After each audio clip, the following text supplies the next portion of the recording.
Welcome to our channel. Today we how to restore your outreach follow-up automation with Zapier step by step clearly. Open your browser and navigate to the Zapier website. Log into your Zapier account or create a new one if you don't have an account yet. Once logged in, click on the Make a Zap button to start creating a new automation. Select the trigger app for your outreach follow-up.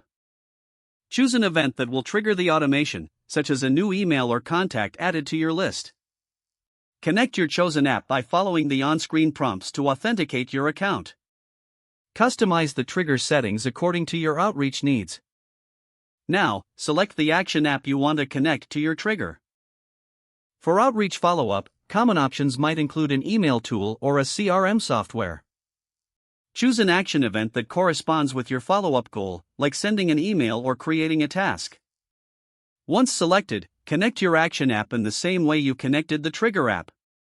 Customize the action settings by mapping your trigger data to the fields in your action app. Use the test feature to ensure everything is working as expected. If the test reveals any issues, go back and adjust your settings accordingly.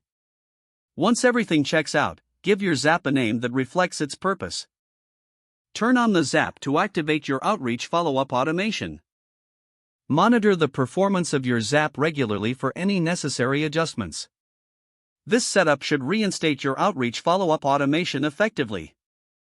If the page does not load, refresh the browser or try again in a private or incognito window. Make sure you are using the correct email address, then retype it carefully to avoid small typos. If your password is not accepted, use the reset option and create a new strong password you can remember. Check your spam folder for verification or security emails, then complete any requested confirmation steps.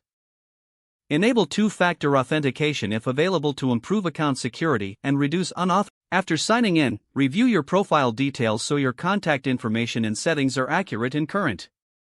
If you see an error message, note it down and try again after restarting your device and internet connection. Log out when you finish, especially on shared devices, to keep your account and payment information secure.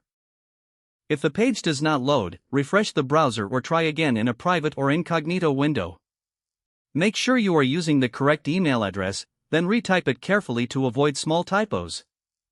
Don't forget to like this video and subscribe to our channel for more step-by-step tech guides.